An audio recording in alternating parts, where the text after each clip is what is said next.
Hi. Positive affirmations എന്തിനാണ് ഉപയോഗിക്കുന്നത് എന്നുള്ളതിനെക്കുറിച്ച് പലർക്കും ഒരു ക്ലാരിറ്റി വേണമെന്ന് തോന്നിയിട്ടുണ്ട്. അതിനെക്കുറിച്ച് സംസാരിക്കുവാനും അതിൻ്റെ ഒരു സ്പിരിച്വൽ സൈഡിനെക്കുറിച്ച് വിശദീകരിക്കുവാനുമാണ് ഈ വീഡിയോ ചെയ്യുന്നത്. അത് മനസ്സിലാക്കുവാൻ നാം മനുഷ്യൻ്റെ ഒരു സ്വാഭാവികമായ സവിശേഷതയെക്കുറിച്ച് മനസ്സിലാക്കേണ്ടതുണ്ട്. അതൊരു സവിശേഷമായ സത്യമാണ്. അതാണ് മനുഷ്യനെന്നാൽ സമ്പൂർണവും പെർഫെക്റ്റുമായ ഒരാത്മാവാണ് എന്നുള്ളത്. മനുഷ്യൻ്റെ അകം ലോകത്തിൻ്റെ പ്രതിബിംബമാണ് പുറം ലോകമായ ജീവിതം എന്നുള്ളത് നമ്മൾ മനസ്സിലാക്കിയിട്ടുള്ളതാണ്.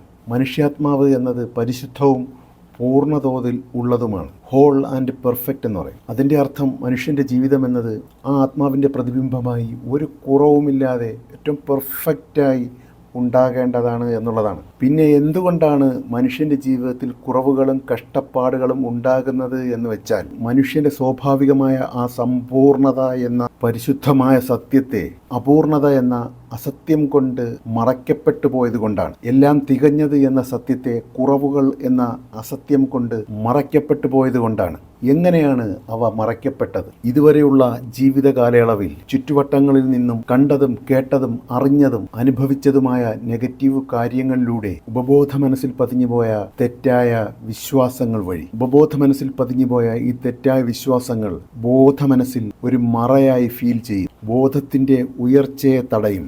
ബോധം കൊണ്ടാണ് ഈ ജീവിതം അനുഭവിക്കുന്നത് എന്നുള്ളത് കൊണ്ട് തന്നെ അത് ജീവിതത്തിൽ ഒരു കുറവായി ഫീൽ ചെയ്യുകയും ചെയ്യും. മനുഷ്യനുണ്ടാകുന്ന ശാരീരികമായ രോഗങ്ങളും സാമ്പത്തികമായ കുറവുകളും റിലേഷൻഷിപ്പിലെ അസ്വാരസ്യങ്ങളുമെല്ലാം ഉള്ളിലെ പരിപൂർണത എന്ന സത്യത്തെ മറയ്ക്കുന്ന അസത്യം ഉപബോധ മനസ്സിൽ പതിഞ്ഞു പോയത് കൊണ്ടാണ്. ആ അസത്യം കൊണ്ട് നോക്കുമ്പോൾ അവ കുറവായി തന്നെ പ്രതിഫലിക്കും. പൂർണ്ണാരോഗ്യം എന്ന സത്യത്തിന് പകരം അനാരോഗ്യം എന്ന അസത്യം പ്രതിഫലിക്കും. സമ്പത്തിൻ്റെയും സ്നേഹത്തിൻ്റെയും നിറഞ്ഞ സമൃദ്ധി എന്ന സത്യത്തിൽ നിന്നും സാമ്പത്തികമായ ബുദ്ധിമുട്ട്, സ്നേഹത്തിൻ്റെ കുറവ്, ബന്ധങ്ങളുടെ സ്വരച്ചേർച്ചയില്ലായ്മ എന്നൊക്കെയുള്ള അസത്യങ്ങൾ ജീവിതത്തിൽ പ്രതിഫലിക്കുന്നത് ഈ ഉപബോധ മനസ്സിലെ തെറ്റായ വിശ്വാസത്തിൻ്റെ ഫലമായാണ്. ഈ കുറവിനെ മാറ്റാൻ ഒറ്റ മാർഗമേ ഉള്ളൂ. സത്യം തിരിച്ചറിഞ്ഞ് ആ സത്യത്തിലൂടെ ജീവിതത്തെ നോക്കാൻ കഴിയണം. ഉപബോധ മനസ്സിലെ അസത്യം എന്ന കറയെ സത്യം കൊണ്ട് കഴുകി മാറ്റണം. അസത്യമായ നെഗറ്റീവ് വിശ്വാസത്തെ സത്യമായ പോസിറ്റീവ് വിശ്വാസങ്ങൾ കൊണ്ട് റീപ്ലേസ് ചെയ്യണം.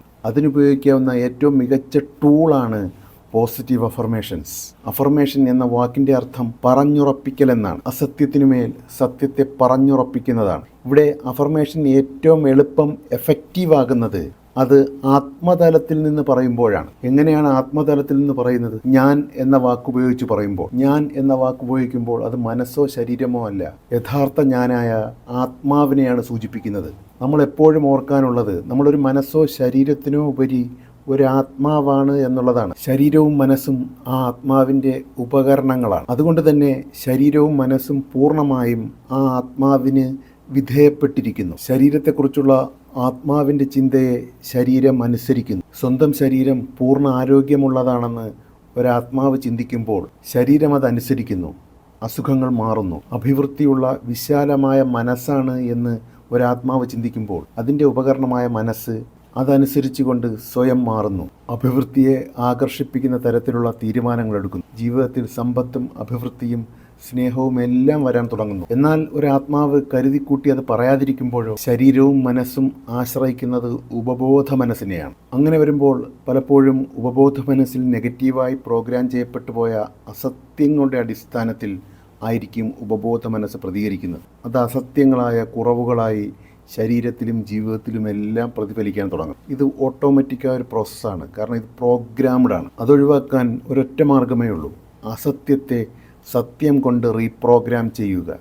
അറിയാതെ നെഗറ്റീവായി പ്രോഗ്രാം ചെയ്യപ്പെട്ടു പോയ ഉപബോധ മനസ്സിനെ പറഞ്ഞ് ക്രമേണ പോസിറ്റീവാക്കി മാറ്റിയെടുക്കുക. അതിനാണ് പോസിറ്റീവ് അഫർമേഷൻസ് ഉപയോഗിക്കുന്നത്. അപ്പോൾ പോസിറ്റീവ് അഫർമേഷൻസ് ഉപയോഗിക്കുമ്പോൾ എപ്പോഴും ഞാൻ വെച്ച് തുടങ്ങുക. അതോടൊപ്പം ജീവിതത്തിൽ നേടുവാൻ ആഗ്രഹിക്കുന്ന അവസ്ഥയെ നേടുവാൻ ആഗ്രഹിക്കുന്ന രീതി പോസിറ്റീവ് ടേമിൽ പറയുക. ഞാൻ പൂർണ്ണ ആരോഗ്യവാനാണ്, അല്ലെങ്കിൽ ആരോഗ്യവതിയാണ്, ഞാൻ എപ്പോഴും സന്തോഷത്തിലാണ്, ഞാൻ മികച്ച സാമ്പത്തിക അഭിവൃദ്ധിയിലാണ് എന്നതുപോലുള്ള പോസിറ്റീവ് വാക്യങ്ങളടങ്ങിയ അഫർമേഷൻസ് ആവർത്തിച്ച് പറയുന്നത് ഒരു ശീലമാക്കുക. പോസിറ്റിവിറ്റിയാണ് ജീവിതത്തിൻ്റെ സത്യം. അവ ഓരോരുത്തരുടെയും പരമമായ സത്യങ്ങളായതുകൊണ്ട് തന്നെ ഉപബോധ മനസ്സിൽ പ്രോഗ്രാം ചെയ്യപ്പെട്ടു പോയ അസത്യങ്ങളെ റീപ്രോഗ്രാം ചെയ്യുന്നതിനോടൊപ്പം തന്നെ അവ ജീവിത യാഥാർത്ഥ്യങ്ങളായി പരിണമിച്ച് വരികയും ചെയ്യും. എല്ലാവർക്കും അതിന് സാധിക്കട്ടെ എന്ന് ആശംസിക്കുന്നു. ഏവർക്കും നന്മകൾ നേരുന്നു. Thank you so much for watching my video. Thank you every one. Thank you.